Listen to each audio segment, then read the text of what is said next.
또 이렇게 시간에 또 주일 오후 예배로 하나님께 나와 찬송하며 예배드립니다. 전심으로 주께 나아가오니 또 전심으로 주를 찾사오니 이 시간 찾아와 주시고 우리를 만나 주시고 우리 한 사람 한 사람 주님 손으로 말씀으로 어루만져 주셔서 다시 일어날 수 있는 그런 복된 시간 되게 해 주시옵소서. 예수님의 이름으로 기도합니다. 아멘. 네, 이 시간 주신 하나님 말씀 히브리서 4장 12절에서 13절 2절 말씀입니다. 신약 성경 356쪽입니다. 히브리서 4장 12절과 13절 2절 말씀이니까 한 목소리로 함께 받습니다. 시작. 하나님의 말씀은 살아있고 활력이 있어 좌우의 날선 어떤 검보다 예리하여 혼과 영과 및 관절과 골수를 찔러 쪼개기까지 하며 또 마음의 생각과 뜻을 판단하나니 지으신 것이 하나도 그 앞에 나타나지 않음이 없고 우리의 결산을 받으실 이의 눈앞에 만물이 벌거벗은 것 같이 드러나느니라. 아멘. 지난주에 우리 정서윤 성도님 집 가정은 이제 신방을 했습니다. 집이 산청입니다. 주소를 내비게이션에 찍어보니까 고속도로로 가면 키로수가 50km가 되고 시간은 한 40분, 50분. 국도로 가면 거리는 40km인데 시간은 한 50분 정도. 그래서 정소윤 성도님 평소 국도로 다니셨다고 해서 저도 한번 국도로 가봤습니다. 요 완사로 해가지고 쭉 넘어가는 길인데 가면서 쭉 생각해봤습니다. 그분이 금요기도회부터 나오기 시작하셨지 않습니까? 저 카페에서 일하시고 또 금요기도회에 참석하신다고 그 길을 만만치가 않거든요. 국도 따라 50분 길이면 쉽지가 않습니다. 왕복이면 거의 1시간 반, 2시간 거리인데 어떤 마음으로 다니셨을까? 또 그 먼 길을 오고 갈 때 하나님은 또 어떻게 보셨을까라는 생각이 들대요. 그 길을 예수 이제 처음 믿었습니다. 예수 이름을 들었습니다. 어떤 마음으로 왔다 갔다 했을까요? 저는 두 가지가 생각나요. 하나는 간절함. 하나는 사모함, 기대함. 그런 마음이 없으면 어떻게 하겠습니까? 우리 교회 안 나온다고 법에 저촉됩니까? 누가 자발을 갑니까? 누가 뭐라를 합니까? 그냥 자신이 자발적으로 나오지 않습니까? 그 먼 길을. 그것은 누가 억지로 한다고 되는 게 아닙니다. 나름대로 하나님의 은혜가 있으니까 또 하나님 사모하고 또 간절한 뭔가가 또 기대하는 게 있으니까 그 먼 길을 왔다 갔다 하지 않았습니까? 그리고 이제 주일 예배도 드리게 되고 그렇게 여기까지 왔습니다. 오늘 우리 자신 한번 돌아보기 원합니다. 그분은 그 먼 길을 왔다 갔다 하셨습니다. 여러분 집에서 여기까지 몸이 나오고 마음이 나왔습니다. 주님 앞에 나왔습니다. 여러분 동일한 그런 간절함과 사모함과 기대함으로 우리 하나님 앞에 나오는 저와 여러분 되기를 축복합니다. 하나님 얼마나 기뻐하셨을까라는 생각을 해봅니다. 나올 때마다 그냥 오래되면 어떻습니까? 습관이 되어지고 또 너무 익숙해집니다. 여러분 하나님께 나올 때 익숙해지지 마시기를 축복합니다. 날마다 새롭게 하나님께 나오시고 날마다 새로운 믿음과 새로운 간절함과 새 소망으로 나오는 저와 여러분 되기를 축복합니다. 아멘. 자, 지난 시간 우리 4장에 보면 우리가 함께 두려워하자라고 말합니다. 하나님 앞에 그 경건한 두려움이 있어야 된다. 왜 두려워해야 됩니까? 혹시 약속의 그 말씀, 안식에 들어갈 약속은 주어졌지만 누구라도 혹시 그 안식에 못 들어가지 않을까 두려워하라는 겁니다. 그래서 하나님이 들은 말씀은 믿음과 결부시켜야 되고요. 또 하나님 말씀을 들을 때 마음을 완고하게 하면 안 되고요. 들은 하나님 말씀을 믿음으로 순종해야 된다.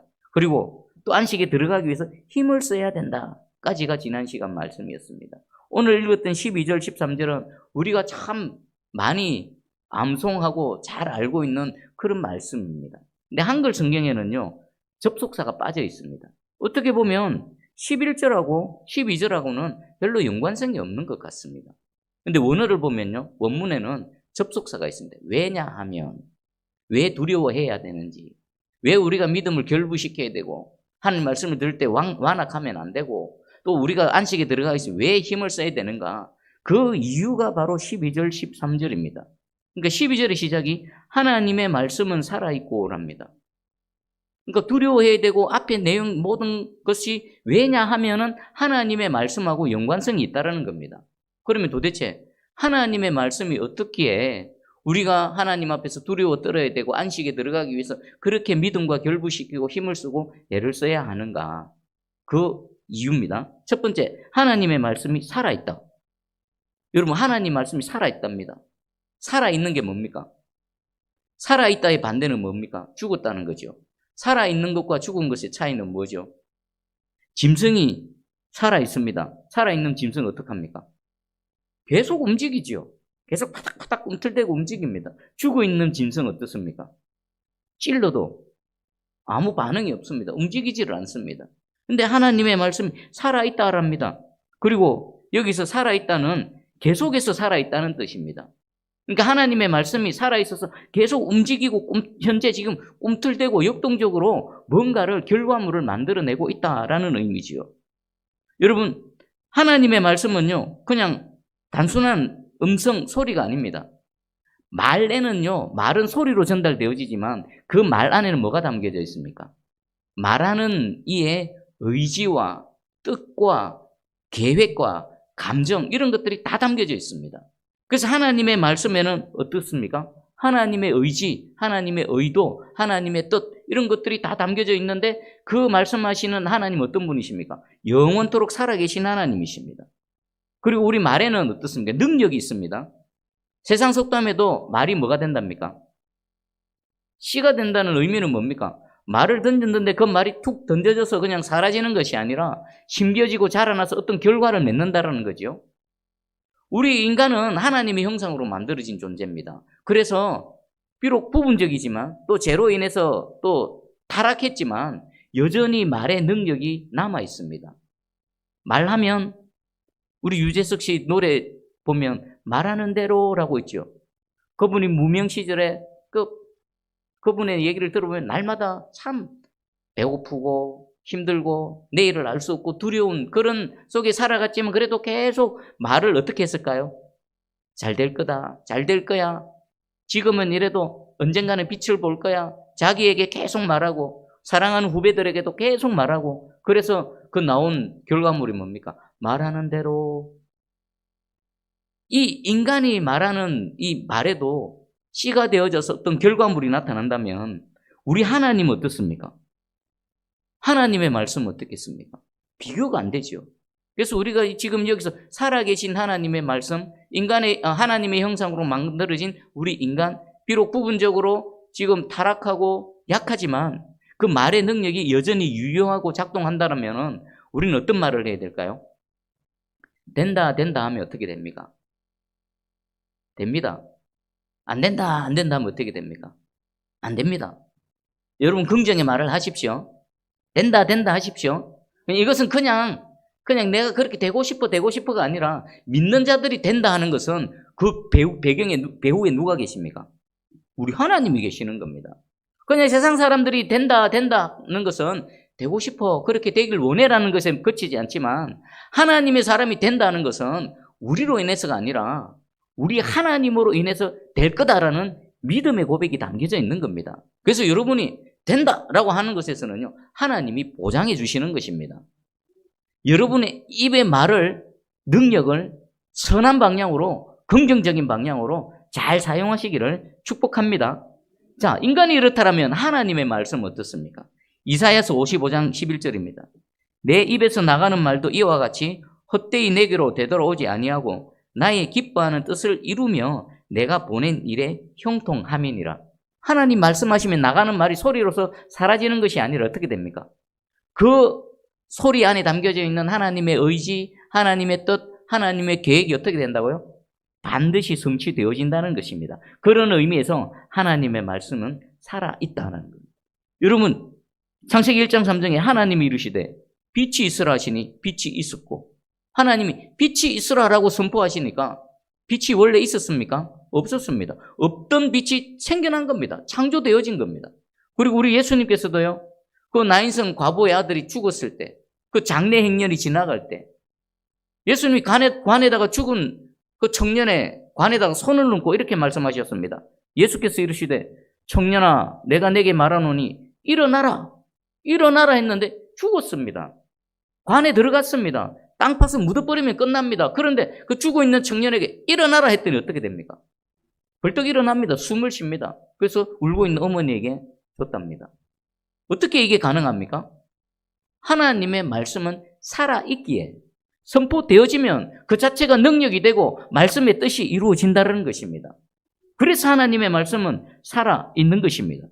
그리고 또 활력이 있답니다. 활력은 뭡니까? 활동적이고 효력이 있고 유효하고 이런 뜻이 있죠. 하나님의 말씀은 살아있을 뿐만 아니라 능력에 있어서도 어떻습니까? 무한하신 하나님이십니다. 그럼 우리 인간의 말과 하나님의 말씀과의 차이는 어떨까요? 인간은 막 지금 대통령이 뭔가 법을 만들어서 제정해서 선포했습니다. 그러면 대통령 내려오면 어떻게 됩니까? 끝입니다. 대단한 권력이 있고 뭐 옛날로 치면 조선시대 왕이 있어서 그 당시의 왕은 모든 권력을 다지고 있지 않습니까? 왕이 무슨 말을 했습니다. 효력이 있습니다. 근데 언제까지요? 살아있을 동안만. 사람과 사람 사이에 약속을 합니다. 근데 그 사람이 죽었습니다. 그 약속의 유효기간은 언제까지입니까? 살아있을 동안만입니다. 인간의 약속이나 인간의 말에도 능력이 있고 또 유효기간이 있습니다. 그러나 최대한 맥시멈이 어디까지입니까? 살아있을 동안만입니다. 죽어버리면 다 끝나버립니다. 그 계약 자체가 없어져 무효화되어 버리고 없는 것처럼 되어지죠. 그런데 하나님은 어떤 하나님이십니까? 영원하신 하나님입니다. 하나님은 영원하지, 하나님은 사라지지 않으십니다. 우리처럼 죽음도 없으신 분이십니다. 영원토록 존재해 계신 분이십니다. 그럼 그분이 말씀하시면 유효기간이 언제부터 언제까지입니까? 말씀하신 순간부터 계속 영원토록 계속 되어지는 겁니다. 능력에 있어서도 무한하실 뿐만 아니라 효력에 있어서도 제한이 없으신 하나님이십니다. 그래서 하나님의 말씀은 살아있고 또 활력이 있다라는 것입니다. 자, 그러면 여기서 이 12절과 13절에서는 하나님의 이 살아있고 활력 있는 말씀이 어느 부분에다가 초점을 맞추고 있을까요? 12절에 뒤에 보니까 계속 제가 하나님의 말씀은 살아있고 활력이 있어 뒤에 부분입니다. 좌우에 날선 어떤 검보다 예리하여 혼과 영과 및 관절과 골수를 찔러 쪼개기까지 하며, 지금 이 말씀은 하나님이 말씀이 살아있다는 것을 가지고 어디다가 초점을 맞춥니까? 칼은 어떨 때 쓰입니까? 성경에서 칼이 쓰일 때는 하나님 어느 측면을 강조하는 겁니까? 심판하시는 하나님, 진노하시는 하나님. 지금 하나님의 말씀이 살아있다라는 것은 하나님의 말씀은 그 심판의 부분에 있어서도 하나님은 영원하게 효력이 있다라는 겁니다. 지금 이 하나님의 말씀은요, 양면성이 있습니다. 하나님 말씀이 선포되어졌을 때 그것을 마음으로 받아들이고 믿음으로 순종하면 그 사람에게는 그 하나님의 살아있는 말씀이 뭐로 작용합니까? 생명의 말씀, 구원의 말씀, 능력의 말씀으로 작용합니다. 그런데 하나님의 말씀이 선포되어질 때 그것을 거부해버리고 받아들이지 않고 거절하고 불순종하면 그 살아서 역사하시는 하나님의 말씀이 그 사람에게는 어떻게 작용합니까? 심판으로 작용하는 겁니다. 심판으로. 오늘도 똑같습니다. 이 12절에 13절을 이 말씀이 하나님의 심판과 경고의 말씀에 초점을 맞추고 있다라는 이 말씀을 우리가 마음으로 듣고 믿고 받아들인다라면 지난 시간에 살펴봤던 우리가 안식일의 말씀이 약속으로 주어졌지만 혹 들어가지 못할까 두려워하자가 실질적으로 우리에게 은혜로 작용하지요. 그래서 두려워하게 되고요. 자신을 돌아보게 되고요. 자신의 하나님의 말씀과 믿음으로 결부시키려고 하고요. 안식에 들어가기 위해서 날마다 자신을 살펴보면서 힘쓰고 애쓰게 될 겁니다. 그런데 이 심판의 말씀을 믿음으로 받아들이지 않는다. 하나님은 사랑의 하나님이셔요. 하나님은 심판하지 않으셔. 이래버리면 어떻습니까? 이 말씀을 안 받아들이는 겁니다. 믿지 않는 겁니다. 하나님의 말씀은 좌우에 날선 어떤 것보다 예리한답니다. 좌우에 날이 서 있습니다. 사랑의 하나님에 있어도 예리합니다. 공의의 하나님에 있어서도 예리합니다. 다윗이 임종 직전에 그 아들 솔로몬에게 한 말이 있습니다.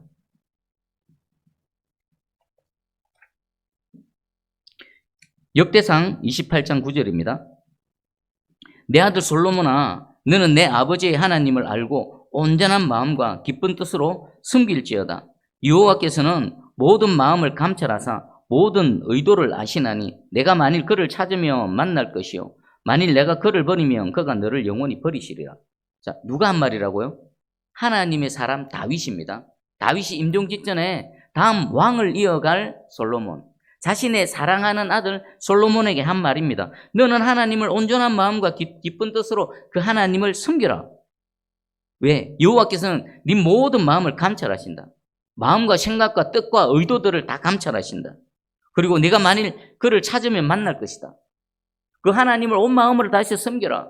하나님 네 마음을 혼이 꿰뚫고 보고 계신다.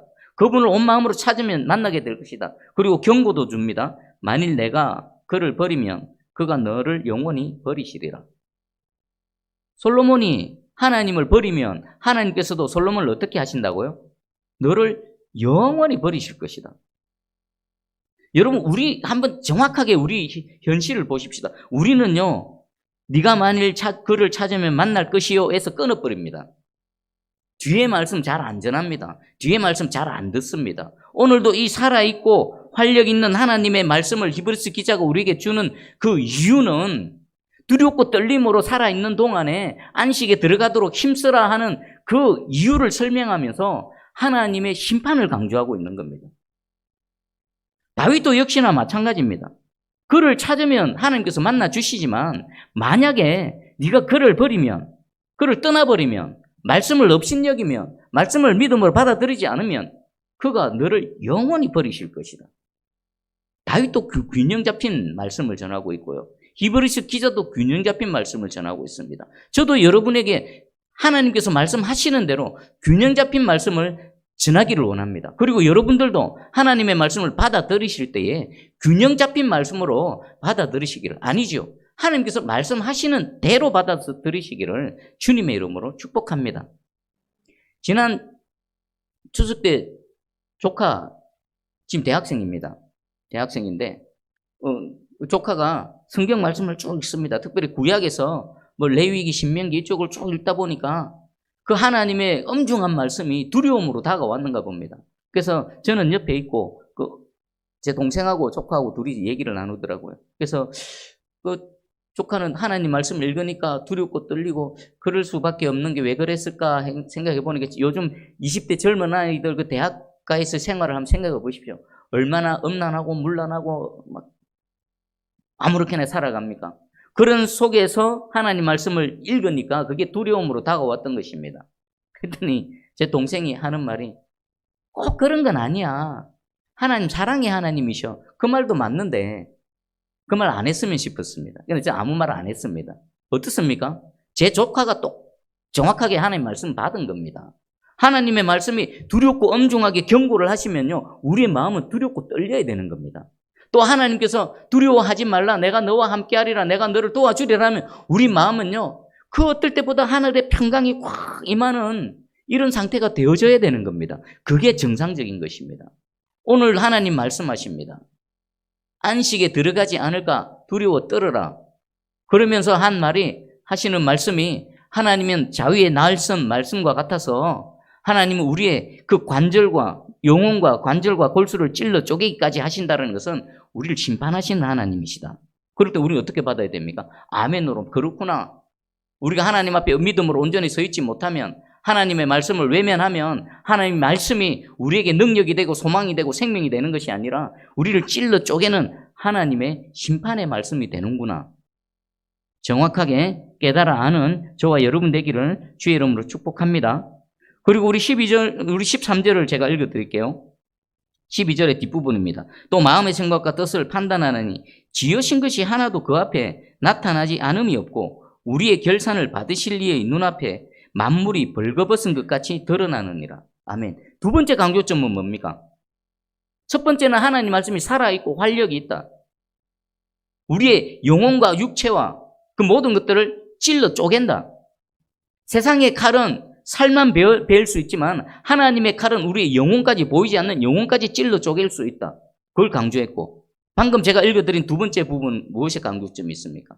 하나님 앞에서는, 말씀 앞에서는 숨길 수 없다. 포장할 수 없다. 위장할 수 없다. 하나님 앞에 거짓말할 수 없다. 하나님 우리의 생각과 마음의 의도까지 정확하게 꿰뚫어 보십니다. 사람은 어떻게 판단합니까? 나타난 결과, 눈에 보이지는 어떤 부분으로 판단합니다. 그래서 인간이 뭔가 판단을 하고 뭔가를 이렇게 그것을 결정을 하면요, 오류가 있습니다. 오류가 있을 수밖에 없는 것은요, 그냥 겉으로 드러나는 것만 가지고 판단하기 때문입니다. 근데 하나님은 정확하십니다. 왜요? 겉으로 드러나는 모습뿐만 아니라 보이지 않는 내 마음의 생각과 그 동기와 의도까지 정확하게 꿰뚫어 보시고 판단하시니까 하나님의 판단은 오류가 있을 수가 없는 겁니다. 정확합니다. 그리고 숨길 수도 없습니다. 사람은 속일 수 있죠. 포장하면 됩니다. 가면 쓰면 됩니다. 아무리 가면을 써보십시오. 하나님 앞에서는 숨길 수도 없고 감출 수도 없습니다. 만물이 벌거벗은 것 같이 드러나느니라. 그러면 오늘 말씀을 한번 정리를 해볼게요. 왜 히브리서 기자는 이 하나님의 말씀이 살아있다, 활력이 있다, 그리고 또 감출 수 없다, 숨길 수 없다, 위장할 수 없다, 하나님 앞에 모든 것들이 드러난다, 이것을 왜 우리에게 강조했을까요?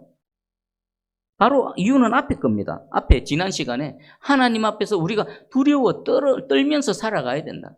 말씀 앞에 자신을 돌아봐야 되고 믿음으로 결부시켜야 되고 하나님 말씀에 믿음으로 순종함을 또 그것을 이루기 위해서 내가 애쓰고 힘을 쓰고 살아가야 된다.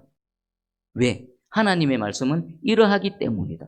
그래서 이 말씀이 선포되어질 때 물론 경고의 말씀으로 주어지지요. 그러나 이 말씀을 믿고 아멘 하면서 우리가 순종하며 나아가면 이 말씀이 어떻게 될까요? 우리의 보호막이 됩니다. 어떤 보호막요? 우리가 불순종하고자 할 때에 우리의 가지를 쳐줍니다. 우리가 그릇된 길로 나아가고자 할 때 우리의 마음을 때립니다. 그러면 안 돼. 그 길로 가지 마. 우리의 보호막이 되고요. 우리의 능력이 되고요. 우리에게 소망과 또 새 생명의 말씀이 될 줄 확실히 믿습니다. 여러분 아멘으로 이 말씀을 받으시기 바랍니다. 그래서 하나님께서 주시는 말씀 동일한 말씀입니다.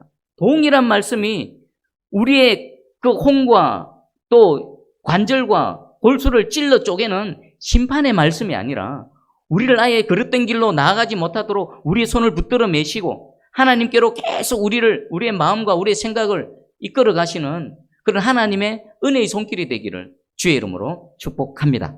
아멘. 기도합니다. 하나님 아버지 감사합니다. 오늘 히브리서 기자를 통해서 왜 우리가 하나님 말씀을 들을 때 마음을 완악하게 되면 안 되고 믿음과 결부시켜야 되고 또 믿음으로 순종해야 되며 왜 우리가 안식에 들어가기 위해서 그렇게 힘써야 되는지에 대해서 하나님의 말씀은 이러하다라고 이유를 설명해 주고 있습니다. 하나님의 말씀은 동일하지만 누군가에게는 생명과 소망과 능력의 말씀이 되고 누군가에게는 하나님의 심판의 칼이 되어집니다. 누구에게 소망이 됩니까? 그 말씀을 듣고 믿고 순종함으로 나아가는 자입니다.